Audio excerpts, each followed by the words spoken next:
भाई इसका मतलब हुआ कि बापू तेरा इजराइल है, मदरलैंड मातृशक्ति तो हम है और बापू इजराइल। ये यहूदी हमारे कब से पूर्वज हो गए? तो 2 ही शिप निकले हैं, 22 शिप अभी अटके हुए हैं। 80 साल बाद अचानक की नौबत कैसे आई? ट्रेलर है, पिक्चर अभी बाकी है, मैं बोला है ना। अरे कितनी चमचागिरी भाई है, कुछ तो यार शांत हो जाओ। इन्होंने कहा मैं भी मोदी जी को जानता हूं 30 साल से, तो मैं भी मोदी जी को 30 साल से जानता हूं और वो उनको इतनी ही पसंद नहीं है जितनी हुई आज। और इसीलिए आप आज मेरी समझ में आया कि आज तक मोदी जी ने जो उन्हें भाषण अच्छा लगता है उसकी ट्वीट करके तारीफ करते हैं, लेकिन शिवराज जी की तारीफ आज तक नहीं की उन्होंने, जबकि इतना लंबा चौड़ा ये भाषण देते हैं उनके।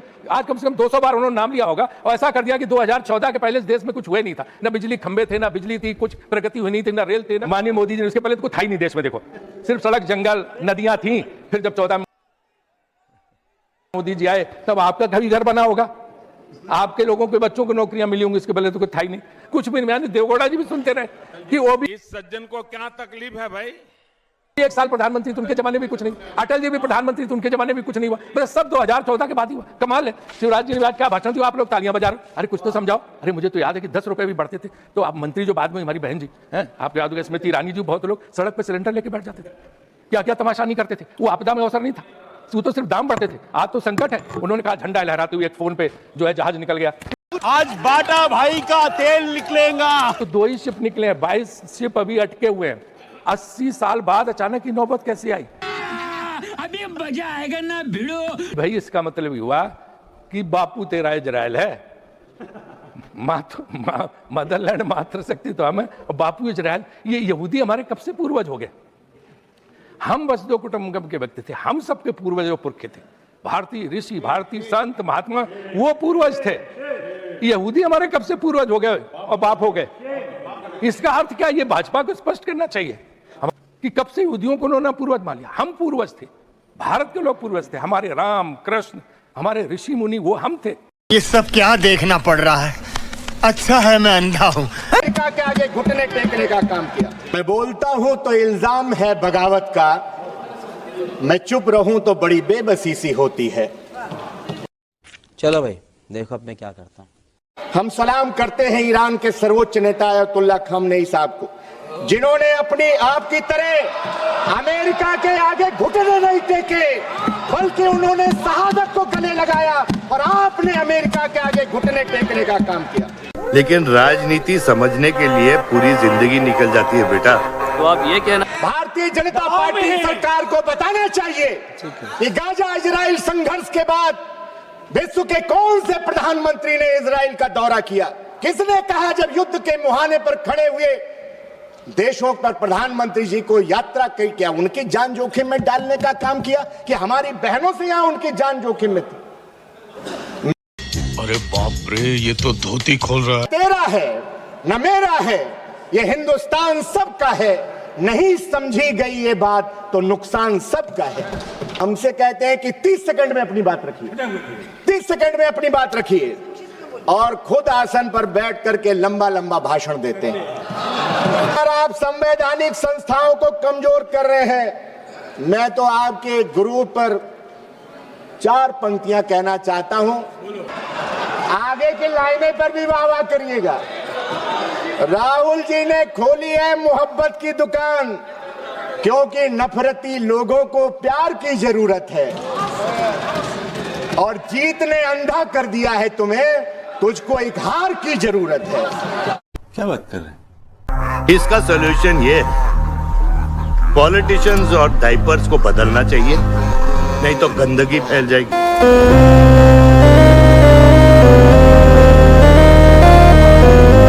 वीडियो अच्छा लगा तो लाइक, सब्सक्राइब एंड कमेंट जरूर कीजिएगा ताकि आपके पास नई वीडियो आए और ऐसी वीडियोस बनाने के लिए मैं भी मोटिवेट होता रहूं।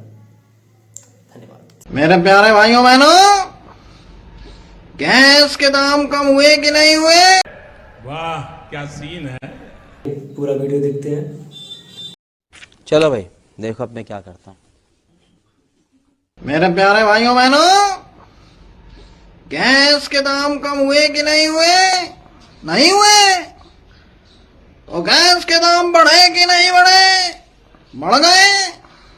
तो गैस के दाम इसलिए बढ़ गए कि भाइयों बहनों गैस की रोटी खाने से पेट में भी गैस बनती है, और अगर पेट में गैस बनेगी तो आप बीमार पड़ जाओगे, और अगर आप बीमार पड़ोगे तो ये देश बीमार पड़ जाएगा मेरे भाइयों बहनों। इसलिए गैस के दाम बढ़ने से आम आदमी भी रोटी खाएगा चूल्हे की, और अमीर आदमी भी चाय खाएगा चूल्हे की रोटी। जो अमीर आदमी और आम आदमी के बीच में जो अमीरी गरीबी की खाई है भाइयों बहनों, बहुत दूर हो जाएगी। मालिक बस बहुत हो गया, आज तो इस बात का फैसला कर ही डालते हैं। हर संभव इसको ठीक करने का काम करेंगे, इसकी मानसिकता को सुधारने का काम करेंगे, ताकि और लोग भी इसके सुधार को देखें। मध्य प्रदेश के सरकारी शिक्षक हैं, प्रधानमंत्री नरेंद्र मोदी की नकल उतार रहे हैं, और इसी मिमिक्री के चलते अब उन्हें सस्पेंड कर दिया गया है।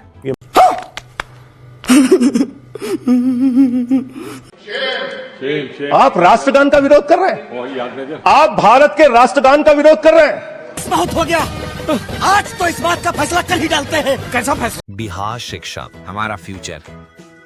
मातृभूमि की वंदना हिंदुस्तान के एयरपोर्ट को बेच के नहीं हो सकती, मातृभूमि की वंदना रेल को बेच के नहीं हो सकती, सेल को बेचकर नहीं हो सकती, समुद्री तटों को बेचकर नहीं हो सकती, कोयला और गैस को बेच के नहीं हो सकती, हिंदुस्तान की जमीनों को बेच के नहीं हो सकती।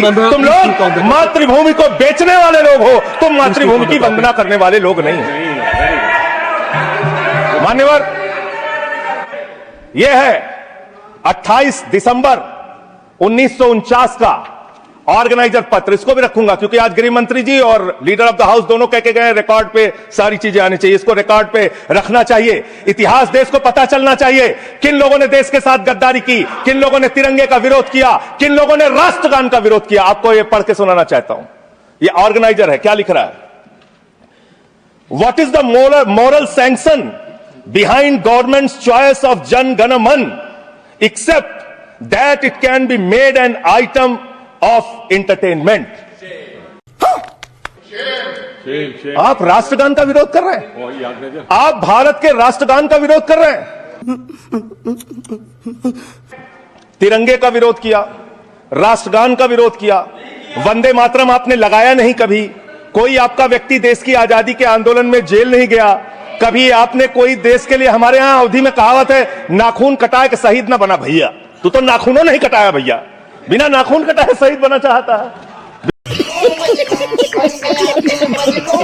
जिन्ना के साथ आपके कितने गहरे और मधुर संबंध थे, क्या इस देश के लोगों को पता है? नहीं पता, मैं बताता हूं। श्यामा फाइनेंस मिनिस्टर रहते हुए उन्होंने अंग्रेज गवर्नर को चिट्ठी लिखी थी।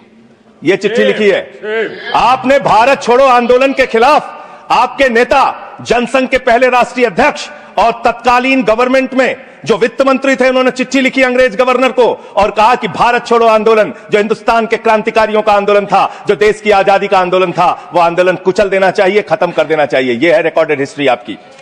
कौन है ये लोग, कहां से आते हैं? देश की सुरक्षा के साथ खिलवाड़ कर रहे हैं। तमाम तरह के चोर होते हैं, आप लोग तो वोट चोर निकल गए हिंदुस्तान के अंदर। ये तय करो, पहले ये तय करो कि वफादार कौन है। ये वक्त तय करेगा कि गद्दार कौन है, ये वक्त तय करेगा कि गद्दार कौन है। वीडियो अच्छा लगा तो लाइक, सब्सक्राइब एंड कमेंट जरूर कीजिएगा। बोलो बेटा, मत बोलो, बेटे की तरह हो, मत बोलो, मत बोलो। क्या बोला तूने? बड़े प्यार से और शेरो शायरी अंदाज में पूरा वीडियो देखते हैं। वैसे तो मुझे ब्रेकिंग न्यूज से शुरू करना चाहिए। सब जानते हैं और ये पूरा सदन जानता है कि हमारे माननीय प्रधानमंत्री जी का जो सोच है वह आविष्कार के बारे में सोचते हैं। जो अरे कहना क्या चाहते हो?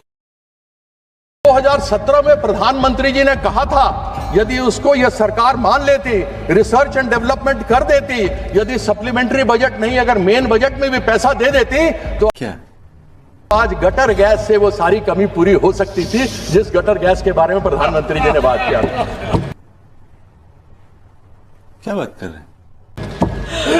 सब घर के नीचे गटर है, सब गटर में डालो। कैसे बताया था, पाइप डाला, कैसे बर्तन उल्टा किया, छेद किया और उसमें से निकलता तो पैसा भी बचता।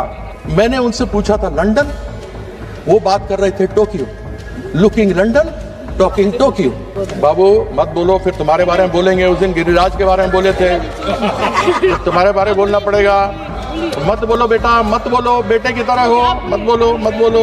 हाँ, कितने भी तो कर ले सितम, हंस हंस के नहीं सहेंगे हम। मैं मानता हूं अंतर्राष्ट्रीय संकट है,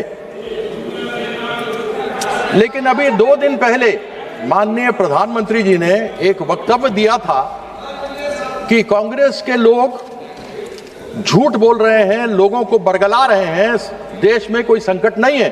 अब वो बरगला रहे हैं या नहीं बरगला रहे मुझे मालूम नहीं। मैं इतना जानना चाहता हूं कि यदि देश में संकट नहीं है, ऐसा प्रधानमंत्री ने कहा है, तो 65 रुपए प्रति सिलेंडर गैस के दाम क्यों बढ़ाए गए हैं? गरीब आदमी के ऊपर मार क्यों मारी जा रही है? इस विषय के ऊपर सरकार में कोई जवाब देने को तैयार नहीं। बोल रहे थे कि सोने के दाम बढ़ रहे हैं। अरे सोने के दाम से मुझे क्या मतलब? मुझे तो मतलब उस गैस सिलेंडर से है जो गरीब आदमी तक के घर तक में जाती है और उसके घर का चूल्हा जलता है। वीडियो अच्छा लगा तो लाइक सब्सक्राइब एंड कमेंट जरूर कीजिएगा ताकि आपके पास नई वीडियो आए और ऐसी वीडियोस बनाने के लिए मैं भी मोटिवेट होता रहूं। धन्यवाद।